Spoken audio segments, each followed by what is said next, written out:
ఏ system అయినా సరే, ఏ government వచ్చినా సరే, system should be in place. ఇప్పుడు మీకు అందరికీ గుర్తుండుంటే, నాకు తెలిసి ఇది వరకు చంద్రబాబు నాయుడు గారు ముఖ్యమంత్రిగా ఉన్నప్పుడు చాలా సందర్భాల్లో మా పార్టీ నేతలు ఏదైనా తప్పు చేస్తే కూడా వాళ్ళకి శిక్షలు పడినటువంటి సందర్భాలు చూసాం మనం. గుంటూరు కలెక్టర్ విషయంలో కావచ్చు, మన మాచర్లకు సంబంధించినటువంటి బ్రహ్మానంద రెడ్డి గారి ఇష్యూనే తీసుకోండి, చేయలేదా మేము? నిష్పక్షపాతంగా చేయలేదా మేము? మరి ఎందుకు అలాంటి పరిస్థితి ఇప్పుడు లేదు అని అడుగుతున్నాను. ఏం జరిగిందండి? ఇప్పుడు ఒక ఎగ్జాంపుల్, అదే మాచర్లను వచ్చింది కాబట్టి చెప్తున్నాను. మాచర్లలో బోండా ఉమ్మ గారు, బుద్ధ వెంకన్న గారి కారు మీద హత్యాయత్నం చేసింది ఎవరండి? వాళ్ళ మీద అక్కడ ఉన్నటువంటి వైఎస్ఆర్సీపీ నాయకుడు.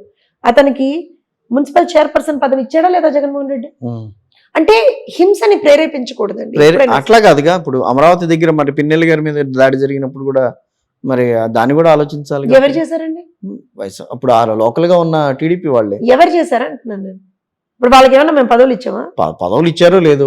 పోనీ పదవులు ఇచ్చామా? నేను మీ మాటే విందాం అనుకుందాం ఒక నిమిషం. నేను ఏమంటున్నా అంటే, you should set an example. ఇప్పుడు నేను ఇందాక చంద్రబాబు నాయుడు గారి ఎగ్జాంపుల్ ఎందుకు తీసుకున్నాను మీరు గమనించండి. బ్రహ్మానంద రెడ్డి గారి మదర్ అనుకుంటా, తను she was the sitting MLA then. ఆ టైంలో బ్రహ్మానంద రెడ్డి గారిని పిలిచి సమన్ చేశారు, గుర్తుందా మీకు? అండ్ ఈవెన్ గుంటూరులో టౌన్ ప్లానింగ్ ఆఫీసర్ అనుకుంటాను, municipal, I think that's not corporation, then municipality ఇది ఉంటుంది కదా, ఎమ్మెల్యే మన వాళ్ళే, చైర్పర్సన్ గా ఉన్నటువంటి వ్యక్తి కూడా మన వాళ్ళే. బట్ రోడ్ వైడనింగ్ లో చిన్న ఇబ్బంది తలెత్తిందని చెప్పి మొత్తం తెలుగుదేశం పార్టీకి సంబంధించినటువంటి ఆ విషయంలోనే భాషా గారు అప్పుడు కొంత whatever sir, rules are rules. Chandrababu Naidu గారు ఎప్పుడు కూడా డీవియేట్ అవరు. నేను అదే చెప్తున్నాను. గవర్నమెంట్ లో ఉన్నప్పుడు పార్టీ వేరే, గవర్నమెంట్ వేరే. అవును, మీకు పార్టీ ప్రకారంగా మీకు ఇష్టం ఉండొచ్చు కాక, ఇప్పుడు ఏమంటారు అని అంటే, సరే మనం ఓవరాల్ గా చూస్తే ఎక్కడికో వెళ్ళిపోతున్నాం. నేను ఎక్కడికో వెళ్ళట్లేదు. నేను I'm telling you the difference. ఎందుకు డిఫరెన్స్ తీసుకొస్తుంది, ఈ డిఫరెన్స్ ఎందుకు మీకు చూపిస్తున్నాను అని అంటే, థాట్ ప్రాసెస్ లో చాలా డిఫరెన్స్ ఉందండి. అనుక్షణం కూడా ప్రజల్ని డెవలప్ చేయాలి అనేటువంటి థాట్ ప్రాసెస్ మాది, కన్స్ట్రక్టివ్ థాట్ ప్రాసెస్ మాది, destructive thought process YS Jaganmohan Reddy.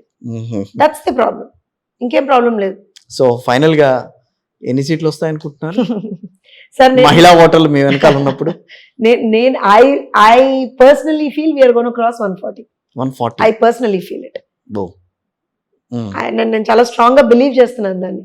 140 రావాలనంటే దాదాపుగా 30 సీట్లు మాత్రమే, మీరు 30 సీట్లు మాత్రమే కాంగ్రెస్ పార్టీకి. అది కూడా ఎక్కువే అంటాను. వాళ్ళు చేసినటువంటి ఒక విధ్వంసానికి, వాళ్ళు చేసినటువంటి ఒక దుర్మార్గాలకి రాష్ట్రంలో 35 సీట్లు కూడా చాలా ఎక్కువ అంటాను నేను వాళ్ళకి. కానీ అంత యాంటీ ఇన్కంబెన్సీ ఉందని మీరు ఎట్లా ఎక్స్పెక్ట్ చేస్తున్నారు? Sir, it is visible. ఎలా? నేను I have been across the state campaigning లో. I have been across the state campaigning అంటే నేనేం ఓన్లీ టీడీపీ దీంట్లోకే క్యాంపెయినింగ్ లోకి వెళ్ళలేదు. ర్యాండమ్ గా ప్రతి కాన్స్టిట్యున్సీలో I went and spoke with people. Random గా మాట్లాడాను. So it's evident. ఇంకోటి ఏంటి అని అంటే, మొన్న ఒక చిన్న ఎగ్జాంపుల్ తీసుకుని, మీరు తీసుకొచ్చిన ల్యాండ్ టైటిలింగ్ యాక్ట్ కూడా బాగా దానికి మేము తీసుకొచ్చిందే ఉంది కాదా? దానికి సంబంధించిన క్లారిటీ నీతి ఆయోగ్ కూడా ఇచ్చింది కదా. నీతి ఆయోగ్ ఇచ్చింది కానీ నీతి ఆయోగ్ ఇవ్వచ్చు, కానీ గ్రాస్ రూట్ లెవెల్లో గ్రామీణ ప్రాంతాల్లో ఉండే వాళ్ళకి అవన్నీ తెలియవుగా. మీరు ముద్ర వేసేస్తున్నారు, జగన్ గారు ముద్ర వేసారు దాని మీద, చెప్పిన దాంట్లో ఒక తప్పు ఉందని చెప్పండి సార్. ఒక చిన్న మాట కిషోర్ గారు, నేను చెప్పిన దాంట్లో, ఇప్పుడు దీంట్లో ఎలక్షన్స్ కి వెళ్ళేటప్పుడు ఎవరి టాక్టిక్స్ వాళ్ళకు ఉంటాయి, ఎవరి పద్ధతులు వాళ్ళకు ఉంటాయి, ఎవరి పోల్ మేనేజ్మెంట్ వాళ్ళకు ఉంటుంది.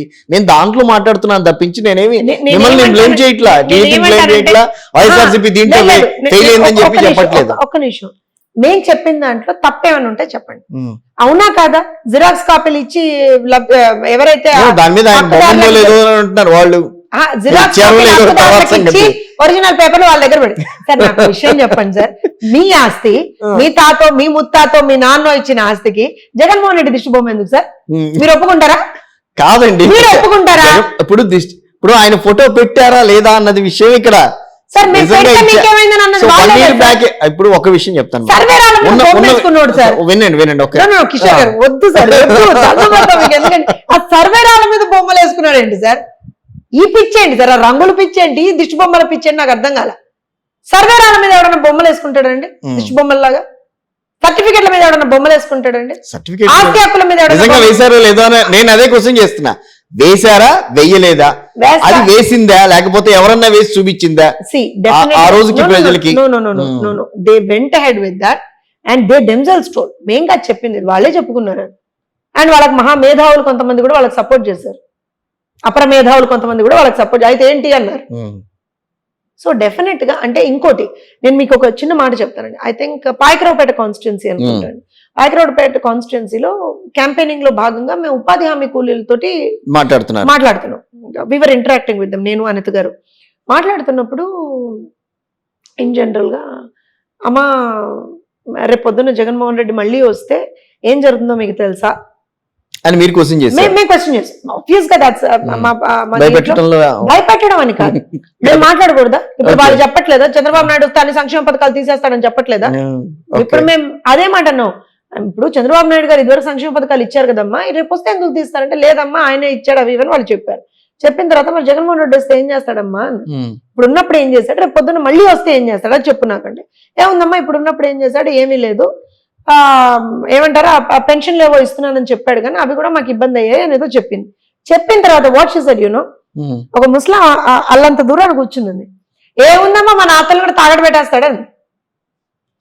నేను I was surprised, she was sitting there. అంటే వాస్తవానికి మేము అసలు ల్యాండ్ టైటిలింగ్ యాక్ట్ గురించి అక్కడ మాట్లాడలేదండి అసలు. మేము we didn't speak at all, ఎందుకంటే we were just interacting, informal interaction వాళ్ళతో మేము చేస్తాం. మాట్లాడకపోయినా ఆల్రెడీ తెలిసి ఉంటుంది వాళ్ళకి. నేను ఏమంటున్నా అంటే వాళ్ళంతట వాళ్ళే చెప్తున్నారు, అంటే ఎందుకు పెద్దమ్మా ఎందుకు చేస్తాడు ఎట్లా చేస్తాడని. నీకు తెలీదా, నీకు తెలీదా?